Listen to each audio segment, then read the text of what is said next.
In a controversial and sweeping policy announcement that has sent shockwaves through the global entertainment industry, former U.S. President Donald Trump has declared a 100% tariff on all movies produced outside the United States. The declaration, made on May 4, 25, comes amid his renewed push for what he calls economic nationalism, and is being framed as a bold measure to protect the American film industry from what he sees as the predatory practices of foreign governments. Trump's announcement, made during a campaign-style rally in Florida, was couched in the language of patriotism and economic defense. "We will not allow Hollywood to be stolen," he told a cheering crowd. "We are losing our movies to foreign lands, places like Australia, Canada, even Eastern Europe, because their governments are giving outrageous subsidies to our studios to shoot there. This is a threat to our jobs, our culture, and yes, our national security." The policy.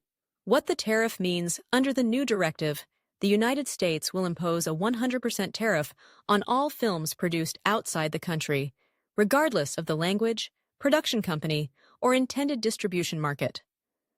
Trump has ordered the Department of Commerce and the Office of the U.S. Trade Representative to begin immediate implementation of the policy. The tariff is expected to apply not just to theatrical releases, but also to digital and streaming content, although further guidance on enforcement mechanisms is still awaited. The move is unprecedented in modern U.S. history and represents one of the most aggressive trade actions taken against a cultural product.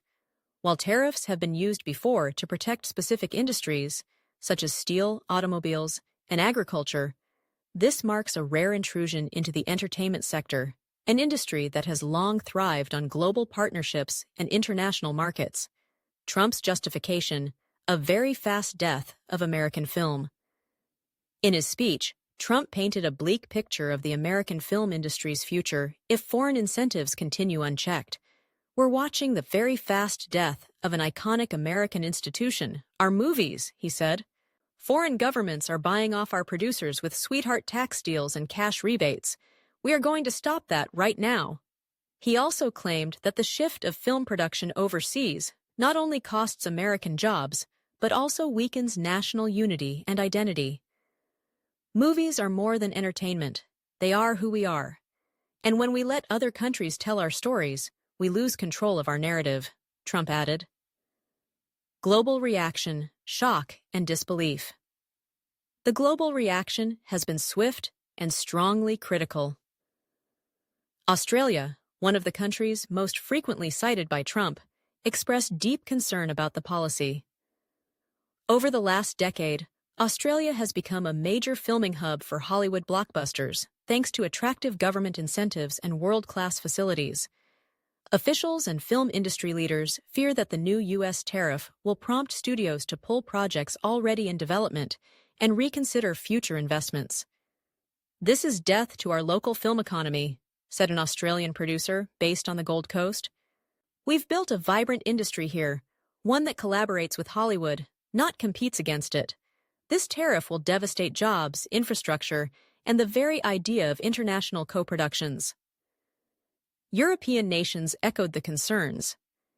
In the UK, which has also benefited from US-based productions through similar incentive programs, cultural leaders warned of retaliatory measures. Protectionism rarely ends well. This will invite counter-tariffs and set back decades of artistic collaboration, a senior official at the British Film Institute noted. Critics at home, legal and economic warnings. In the U.S., the policy has faced pushback from both industry insiders and legal scholars.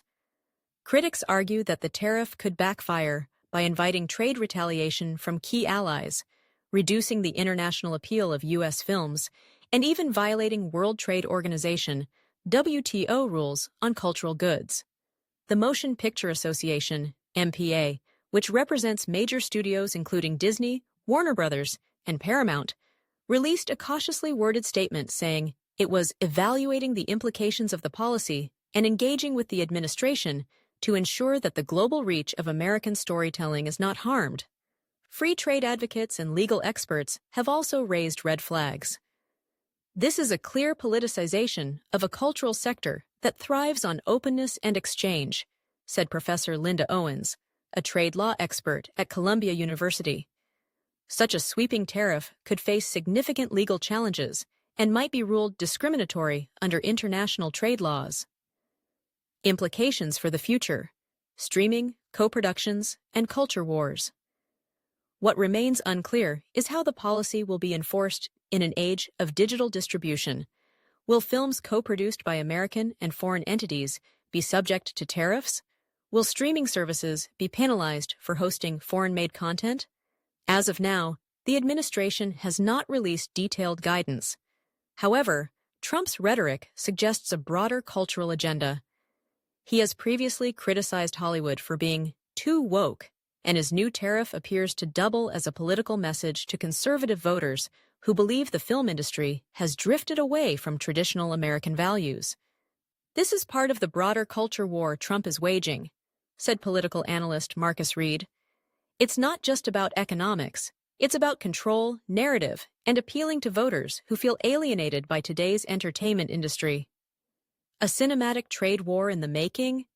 Trump's 100% tariff on foreign films marks a dramatic escalation in his broader protectionist and populist agenda. While it may resonate with segments of his political base, the move is already drawing condemnation from allies and industry leaders alike. If implemented fully, the policy could trigger a cinematic trade war, disrupt the global film industry, and reshape how and where movies are made for years to come. As Hollywood, foreign studios, and policymakers scramble to understand the full scope of this new directive, one thing is clear. The curtain has just risen on one of the most explosive debates in the history of global filmmaking.